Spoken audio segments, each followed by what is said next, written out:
Alors, tu as totalement raison. C'est pour ça qu'on a ce qu'on appelle des mécanismes de résistance au changement. Et donc, quand tu vas essayer de changer de vie et donc te changer toi-même, tu auras souvent des mécanismes d'auto-sabotage pour t'empêcher de changer parce que ton cerveau a peur de l'inconnu. Très rapidement, je t'explique d'où vient cette peur. Comme ça, déjà, juste de mieux la comprendre, ça permet de mieux l'appréhender. Et après, je t'explique comment t'habituer à surmonter tes peurs. Déjà, cette peur, elle vient du cerveau qu'on appelle, je vais y arriver, reptilien. Ouais, je suis au réveil. Cerveau reptilien ou primitif. Et ce cerveau-là, il est ici parce qu'on a 3 cerveaux et on a été doté d'un cerveau supplémentaire au fil de notre évolution. Et celui-ci, c'était le premier, il a 400 millions d'années. Donc, c'était clairement le cerveau des Cro-Magnons.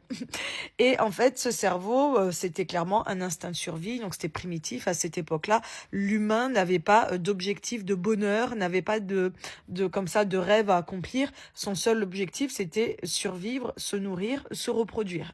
That's it. Potentiellement aller faire caca derrière un buisson sans se faire éventrer par un mammouth. Et donc, pour qu'il puisse on l'a doté de cette peur innée de l'inconnu. Donc, par exemple, il s'est pas dit, tiens, je vais tester de sauter dans le vide pour voir ce que ça donne. Je ne connais pas, je ne teste pas. J'ai peur. Et cette peur ancrée, on est tous avec. Sauf que cette partie-là du cerveau n'a pas évolué depuis 400 millions d'années et ne sait absolument pas qu'aujourd'hui, tu es en 2026. Et donc, elle va susciter les mêmes instincts de survie devant chaque peur de chaque inconnu. Donc, ça soit des inconnus débiles comme mettre un pied à Basic Fit alors que tu n'as jamais été à la salle de sport. Tu auras peur et ton cerveau va te trouver des excuses à chaque fois pour ne pas y aller. À tes souhaits, ma chérie.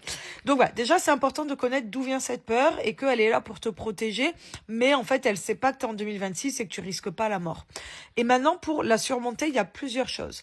Déjà, tu peux t'habituer à te forcer à faire des choses qui te font peur et tu vas habituer ton cerveau, il va comprendre à force qu'il y a rien de grave en fait. Et la résistance au changement va petit à petit réduire, même si elle ne disparaît jamais. Même un astronaute a peur et pourtant il est surentraîné.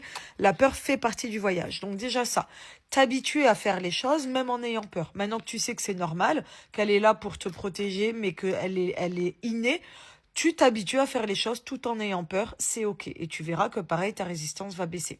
Troisième chose, tu peux t'habituer à visualiser ce qui te fait peur. Donc tu fais des espèces de méditation, tu visualises la chose qui te fait peur comme si tu étais en train de le vivre. Et en le faisant de façon récurrente, tu vas t'y habituer et donc ça ne sera plus inconnu pour ton cerveau parce qu'il ne fait pas la différence entre ce que tu visualises et ce qui est vrai.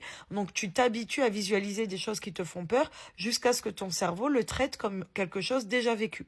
J'ai essayé d'être rapide, j'espère que ça a pu t'aider.